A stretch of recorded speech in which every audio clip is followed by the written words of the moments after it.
क्या करना है, देखो 12 किलोमीटर का 34% निकालना है ना, वो भी किस में निकालना है, सेंटीमीटर। तो सबसे पहले क्या करो, 12 किलोमीटर को पहले सेंटीमीटर में बदलो। कैसे बदलोगे, 12 किलोमीटर है ना, 1 किलोमीटर में कितना मीटर होता है, 1000 मीटर होता है ना। तो पहले इसको 1000 से गुणा कर देते, ये किस में आ गया, मीटर में। और 1 मीटर में कितना सेंटीमीटर होता है, 100। तो इसमें अगर 100 से गुणा कर देंगे तो ये सेंटीमीटर में आ जाएगा। यानी 12 किलोमीटर, ये 1000 से गुणा कर दे तो मीटर में हो गया, फिर 100 से गुणा कर दे तो क्या हो गया, सेंटीमीटर। यानी ये पूरा कितना आ गया, सेंटीमीटर। अब इसका 34% निकालना है। 34% यानी 34 बटे में 100। इस 100 से ये 100 कट गया। अब 34 का इसमें 12 में गुणा कर दो और 1000 से फिर लास्ट में गुणा कर देना है। 34 का 12 में अगर गुणा करेंगे तो कितना आएगा, 408। ठीक, और 1000 ये तो लास्ट में 3 जीरो लगा दो, कितना आ गया, 40,000, 4,08,000 सेंटीमीटर। कौन सा ऑप्शन सही होगा हमारा, सी वाला।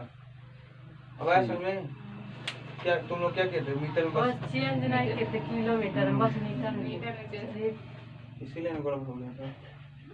ठीक है ना, निकालना कैसे है, यानी इसमें बोला ये कि x% का y, यानी a का x% का ये, यानी a का x%, y बराबर दिया गया y% का b, यानी b का y%। यानी ऐसे लिख दो, x% का मतलब a बराबर y% गुणे b। इतना तो दिया है ना। अब हमें क्या निकालना है, निकालना है कि z% ऑफ b, यानी b का z% निकालना है। तो यहाँ पे देखिए x% का a बराबर y% का b, ठीक ना। तो ये बताओ, अगर y को हम इस साइड लेके आ जाए तो यहाँ पे b बचेगा। हाँ, यानी x% का a बटा में y% बराबर कितना आ जाएगा, b आएगा। हमें क्या निकालना है, z% ऑफ b। अगर हम इधर z% से गुणा कर दें तो इधर भी z% से गुणा होगा ना, कोई अंतर नहीं ना आएगा। यानी हमें किसका मान निकालना था, b का z%, यानी यही निकालना था, b इंटू z%। इतना आ गया। अब इधर जो बच रहा है इसको कटा दो, ये परसेंटेज से ये परसेंटेज खत्म हो जाएगा। अब कितना आएगा, z यानी x z%, अब बटे में कितना आ रहा है, y। ये a है ना, यानी गुणे a। कौन सा ऑप्शन में आ रहा है, जैसा दूसरा वाले में आया समझ में, कैसे किया गया है। अरे देखो, x% गुणे a बराबर y% गुणे b, इतना तो दिया है सवाल से। हमें क्या निकालना है कि z% ऑफ b निकालना है। तो पहले इधर से हम क्या किए, y को इस साइड लेके आ गए, तो इधर बचा b, ठीक। लेकिन हमें निकालना है क्या, z%। तो z% से इधर गुणा कर देंगे तो बात वही हो गया। तो z% से गुणा कर देते, इधर भी z% से गुणा होगा, बराबर दोनों तरफ होगा ना, ठीक। इधर से इस परसेंटेज से ये वाला परसेंटेज खत्म हो गया। अब जो बच रहा है बस x का z% गुणे a, यानी x into z into a, अब बटे में y। बस यही वाला ऑप्शन किस में मिल रहा है, बी वाले। ये वाला ऑप्शन हमारा सही हो जाएगा, ठीक है ना।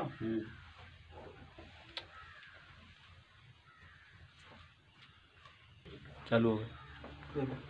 इसमें बोला कि यदि किसी संख्या का 58/1/3% उस संख्या से घटाया जाता है तो हमें कितना मिलता है, 640 मिलता है। तो हमें बताना है कि तब मूल संख्या का 131/1/4% कितना होगा। तो सबसे पहले हम क्या निकालेंगे, 58/1/3, इसको हम फ्रैक्शन में बदलने के लिए बताए थे। 58/1/3, इसको कैसे बदलेंगे फ्रैक्शन में, इसको 7/12 50 प्लस 8/1/3 ऐसे बदलेंगे ना परसेंट में करके। तो 50% का कितना आ जाएगा, 50/2 प्लस, और 8/1/3 का कितना आएगा, 1/12। अगर इसको जोड़ेंगे तो कितना आ जाएगा, 7/12। 7/12। अच्छा भी, तो अब फ्रैक्शन में अगर माना गया 7/12, यानी नीचे वाला क्या होता है, हमेशा मूल संख्या होती है। और उसमें क्या हो रहा है, ये 7 का मतलब परिवर्तन हो रहा है। तो इसको क्या कर, उस संख्या से घटाया जाता है। यानी कोई संख्या हमारी 12 है तो उसमें से 7 क्या किया जा रहा है, घटाया जा रहा है, यानी 5/12। इसको देखो, यानी 7/12 आ रहा है ना, ठीक। अब देखो यहाँ पे यानी संख्या, अब संख्या हम क्या मानेंगे, संख्या को हम मान लेते कितना 12 यूनिट। ठीक, अब 12 में से 12 का अगर हम 12 का क्या करेंगे 58 से 1/3% निकालेंगे तो कितना आएगा 7 आएगा। ठीक ना, 12 का अगर 58 से 1/3% निकालेंगे तो 7 आएगा। यानी अगर कोई संख्या हमारी 12 है, अगर उसमें से हम 7 घटा दे रहे हैं तो कितना मिलेगा 5। 12 में से 7 घटाएंगे तो 5 आएगा ना। यानी इसी 5 का मान किसके बराबर आ रहा है 640 के बराबर। यहाँ तक किसको आया समझ में, यहाँ आया समझ में। यानी सबसे पहले बोला कि किसी संख्या का 58 से 1/3% उसी संख्या से घटाया जाता है। ठीक ना, यानी अगर किसी संख्या को अगर 58 से 1/3 का निकाले तो कितना 7/12, यानी जो नीचे वाला आता है वही उसी को बेस माना जाता है ना। यानी हम मान लेते हैं कि संख्या क्या है 12, तो संख्या का अगर 12 का 58 से 1/3% निकालेंगे तो 7 आएगा। ठीक ना, तो अगर संख्या 12 है और संख्या का 58 से 1/3% क्या है 7, तो 12 में से 7 को घटाए जाने पर कितना आ रहा है 640। तो अगर 12 में से 7 घटाएंगे तो 5 यूनिट आएगा ना। तो 5 यूनिट का मान किसके बराबर है एक का मान कितना आ जाएगा, 1 यूनिट का मान 5 इसमें भाग कर दो 128 आ रहा है। ठीक, 1 यूनिट का मान इतना आ गया। तो 12 का मान कितना आ जाएगा 12 गुणा 128 होगा ना। ठीक, यानी हमारी संख्या निकल के कितना आ गया 12 गुणा 128 इतना आ गया। अब ये तो इसी तरीके से इसका, अब हमें तो संख्या निकालना नहीं था, हमें क्या निकालना है संख्या का 131 से 1/4%। तो 131 सही 1/4, इसको परसेंटेज में बिना कैसे निकाले थे, इसको 100% प्लस 25% प्लस 6 से 1/4%। 100% का 1 आ जाएगा, 25% का 1/4 और 6 से 1/4 कितना आएगा 16 आएगा। यानी टोटल कितना आ रहा था इसका 21/16। 21/16 इसको हल करेंगे तो आएगा। ठीक ना, यानी हमें क्या निकालना है, जो हमारा संख्या आया है इसका हमें कितना निकालना है 21/16 निकालना है। ठीक ना, तो हमारे जो मूल संख्या आ गई कितनी 12 गुणा 128 और इसी का क्या करना है 21/16। अब इसको हम क्या कर लेते हैं कटा लेते हैं, ये निकलना है हमें ना। यहाँ तक किसको आ रहा है समझ में, कोई दिक्कत नहीं यहाँ तो। हमने क्या किया पहले संख्या 58 से 1/3 को माना, फ्रैक्शन बदले 7/12 आया, तो जो नीचे वाला आता है बेस होता है। यानी हम संख्या क्या मान लेते हैं कि 12 यूनिट है हमारी संख्या। ठीक ना, इसको यूनिट में मान लेते हैं। ठीक, तो 12 यूनिट संख्या निकल गई, उसका 58% घटाया जा रहा है 12 में से, तो इसका 58 से 1/3% 7 आ गया। तो 12 में से 7 घटा दिए 5 का मान कितना दिया है सवाल के साथ 640, 1 का मान 128। तो पूरा हमारा संख्या कितना निकल के आ गया 12 गुणा 128। अब इसी का क्या बोला है 131 से 1/4%। तो 131 से 1/4% को फ्रैक्शन बदलने में कितना आ रहा है 21/16। यानी इस संख्या का 21/16 निकलना है।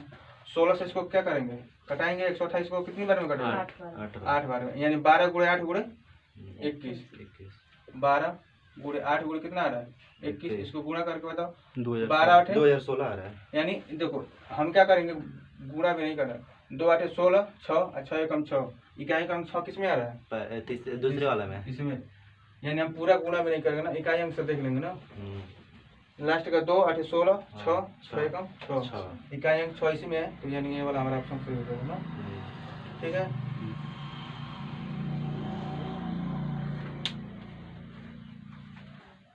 देखो परसेंटेज पे आसानी होगा। देखो कैसे कि दो संख्याओं का योग 520 दिया है, तो हम पहले क्या मान लेते हैं, तो मान लो संख्याएं क्या है ए और बी, मान लो ए और बी है। ठीक ना, संख्या इसमें ये बोल रहा है कि अगर बड़ी संख्या में, मान लो ये वाली बड़ी संख्या हमारी, ठीक है ना, और ये वाली छोटी संख्या, तो बोला कि अगर बड़ी संख्या में 4% की कमी कर दी जाए, तो कोई संख्या में 4% की कमी कर दी जाए वो अपने आप में कितना हो जाएगा। अगर बड़ी संख्या ए है तो अगर 4% की कमी करेंगे तो कितना हो जाएगा 100% से कम हो जाएगा ना, यानी 96% के बराबर हो जाएगा ये। अब फिर उसके बाद से बोला कि छोटी संख्या में 12% की वृद्धि कर दी जाएगी, तो छोटी संख्या हमारी क्या है बी है। अगर 12% की वृद्धि करेंगे तो ये 112 हो जाएगा। ठीक, यानी ये 112% हो जाएगा। अब ये बोला कि ये दोनों संख्या क्या है आपस में बराबर है, तो ए और बी का यहाँ से अगर ए और बी का अगर अनुपात निकल जाएगा तो देखो इसमें क्या करेंगे, ए का 96%, 4% कमी करने के बाद, और बी का 12% वृद्धि करने के बाद, ये दोनों क्या आपस में बराबर है। ए और बी का रेशियो यहाँ से निकाल लेते हैं। परसेंटेज से परसेंटेज कट जाएगा ना, इसको 4 से इसको घटाओ, 24 से घटाओ, नहीं 16 से कट, 16 6 95, 16 7 112। यानी अगर ए रेशियो अगर बी का मान निकालें, चाहे बी को इधर लेके आएंगे ना, ए बटे में बी बराबर कितना आएगा 7 बटे में 6। यानी जो ए है उसका रेशियो कितना है 7, बी का रेशियो कितना आ जाएगा 6। अब ये बताओ, इसमें सवाल में ये बोला कि अगर दो संख्याओं का योग कितना है 520, अगर ये हमारा 7 है और बी हमारा कितना है 6, तो 7 और 6 इन दोनों का योग कितना किसके बराबर है 520। ठीक, यानी इसको 7 + 6 कितना आ जाएगा 13। इस 13 का मान किसके बराबर 520 के बराबर। एक का मान कितना आ जाएगा 40, 13 चौके 52, इतना आ रहा है सबका ना।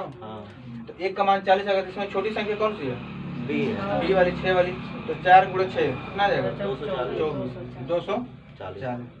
अगर यहीं पे बड़ी संख्या पूछता तो कितना होगा 4 7 28 कितना हो जाता 280। आया समझ में आओ, ठीक है ना। एग्जामिनर वाले बहुत चालाक होते हैं। देखो इसमें क्या बोला है कि दो संख्याएं हैं, ठीक, मैं 3 संख्याएं हैं, इसमें बोला कि दो संख्याएं क्रमशः तीसरी संख्या से क्या है 30% और एक 37% क्या है कम है। ठीक, तो हम कैसे मानेंगे, जैसे मान लो 3 संख्याएं, हम मान लो ए है, बी है और सी है। ठीक, इसमें ये बोला है कि जो दो संख्याएं तीसरी संख्या से 30% और 37% कम है, तो अगर तीसरी संख्या को हम 100 मान लें तो पहली संख्या कितना आ जाएगा, पहली संख्या तीसरी संख्या से कितना कम है 30%, तो ये कितना हो जाएगा 70। भाई 100 से 30 कम करेंगे तो 70 आएगा ना। फिर बोला कि जो दूसरी संख्या हो तीसरी संख्या से कितना कम है 37, तो ये कितना हो जाएगा 63। यानी ये तो आएगा रेशियो आएगा ना।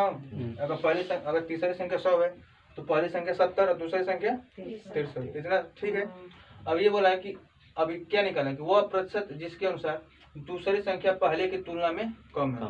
यानी दूसरी संख्या का निकालना ये है जो दूसरी संख्या पहले संख्या की तुलना में कितना प्रतिशत कम है। ठीक, तो यही या तो रेशियो निकाल लेंगे या तो इसी पे लगा लो। यानी ये 63 हो गया ये। अब हमें इससे कोई मतलब नहीं है ना, हमें दूसरी संख्या और पहली संख्या से मतलब। तो इसमें ये बताना है कि जो दूसरी संख्या है पहली संख्या से कितना कम है, तो ये 63 है और ये 70 है, तो ये कितने कम है 7 कम है। और किससे तुलना किससे किया गया पहली संख्या, तो यानी पहली संख्या को हम नीचे रखेंगे ना। अब परसेंटेज निकालना है तो गुणा क्या करेंगे 100, 7 से इसको कटाएंगे 10 बार में और 10 से फिर इसको कटाएंगे कितनी बार में 10, यानी परसेंटेज कितना आ गया 10%। ठीक है, ऑप्शन कौन सा सही होगा ये वाला। ठीक है, कोई दिक्कत नहीं है ना किसी को। ठीक है,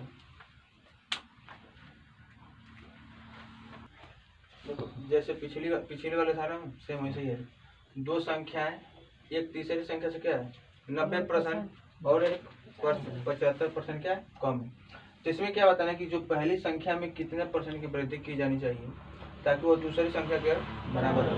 तो सबसे पहले हम संख्या कैसे मानेंगे, जैसे 3 संख्या मान लेते हैं ए बी और सी। अगर सी को हम कितना मानते हैं 100, तो पहली संख्या कितना कम है 90% कम है, तो कितना हो जाएगा 10 हो जाएगा। वो 75% कम है तो कितना हो जाएगा 25। ठीक, अब तो ये आ गया कितना 10, बी आ गया 25 और सी आ गया कितना 100। ठीक, अब हमें क्या निकालना है कि पहली संख्या में कितने % की वृद्धि की जानी चाहिए वो दूसरी संख्या बराबर हो। अब हमें इससे मतलब नहीं है। अब ये पहली संख्या 10 है, दूसरी संख्या क्या है 25, तो हमें 10 में कितना % की वृद्धि करना चाहिए, प्रतिशत में बदलना है उसको। अगर 10 में हम कितना बढ़ा दें कि 25 हो जाए, तो 10 में अगर 15 जोड़ देंगे तो कितना आ जाएगा 15 25 हो जाएगा। लेकिन इसे हमें किसमें बदलना है परसेंटेज में, तो किससे बदला गया है 10, तो 15 बटा में क्या करेंगे 10 और गुणे कितना हो जाएगा परसेंटेज में बदलने के लिए 100 से गुणा करते हैं ना। यानी 10 से 25 करने में 15 की वृद्धि किससे की गई है 10 से, तो 10 को नीचे रख दिया। ठीक ना, यानी 15 बटे में 10 परसेंटेज बदल के गुणे 100, तो 10 से 1 0 ये कट जाएगा। 15 गुणे 10 कितना आ जाएगा 150%। यानी 150% की अगर वृद्धि कर दी जाए तो क्या हो जाएगा, जो पहली संख्या है दूसरी संख्या के बराबर हो जाएगी। ठीक है, कोई दिक्कत किसी को। चलिए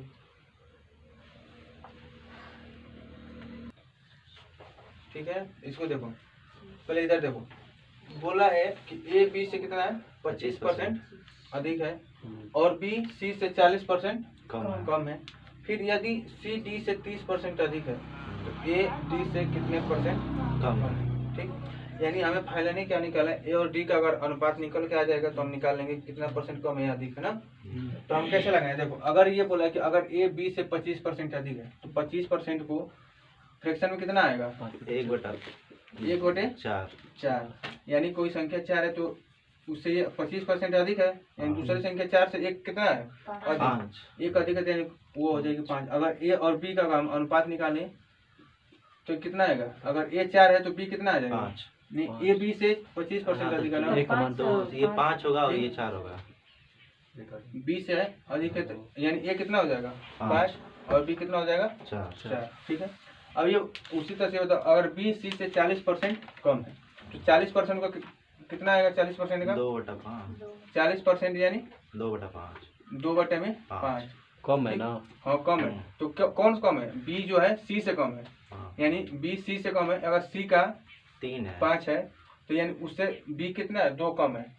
ठीक, तो अगर बी संबंधित सी करेंगे, अगर सी का कितना है 5 तो बी का कितना आ जाएगा 3, 2 कम है तो यानी 5 से 2 घटाएंगे तो 3। ठीक है, अब उसी तरह से बोला यदि सी डी से 30% अधिक है तो 30% का कितना आ जाएगा 1/3 में कितना आ जाएगा 10 आएगा ना। यानी ये बोल रहा है तो अधिक है, यानी जो सी है डी से अधिक है। अगर डी का 10 है तो सी का कितना आएगा, 10 से 3 अधिक आएगा, कितना आएगा 13, डी 13 होगा। सी और डी, सी डी से अधिक है, डी अच्छा हाँ, तो सी का कितना आएगा 13, सी का 13 और डी का कितना आ जाएगा 10। यहाँ तक कर लिए हो, यहाँ तक आया समझ में। यानी अगर ए बी से कितना है 25% अधिक है तो अगर यानी 25% का 1/4 आएगा, तो अगर बी का 4 है तो उससे एक अधिक, ए का कितना हो जाएगा 5। उसी तरह से अगर बी सी से 40% कम है तो 40% का 2/5 आएगा, यानी अगर सी का मान 5 आएगा तो 5 से 2 कम किसका आएगा बी का, तो 3 से 5। फिर उसी तरह से सी और डी का अनुपात 30% अधिक है ना, तो 30% का 3/10 आएगा।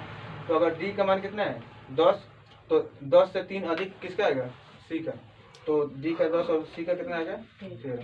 अब ये बताओ अगर ए बटे बी को हमें क्या निकालना है, ए और डी का अनुपात निकालना है। यहाँ अगर ए बी फिर बी सी फिर सी डी, इस तरह का क्रम है ना।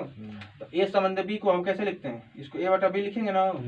ठीक, बी संबंध सी है तो इसको भी हम क्या लिखेंगे बी बटे में सी, सी बटे में डी, सी संबंध डी है तो इसको क्या लिखते हैं सी संबंध डी।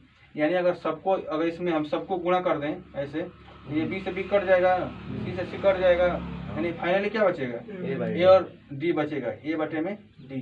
ठीक ना, तो उसी तरह से अगर हम इनका गुणा कर दें तो इधर से इधर जो जो कटने वाला है उसको कटा लो, ये 5 से 5 कट जाएगा। और कौन सा कटा है, नहीं कटा है कोई, नहीं कटेगा। अब सी से डी का अनुपात क्या निकल गया, इसका गुणा कर रहे थे, 5 से 5 तो कट गया, कौन सा बच रहा है 3 गुणे 13, 13 से कितना हो जाएगा 39, और 10 गुणे 4 कितना आ जाएगा 40।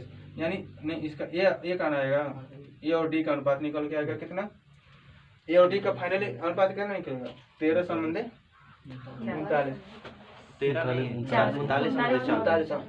संबंधे 40 निकल के आएगा।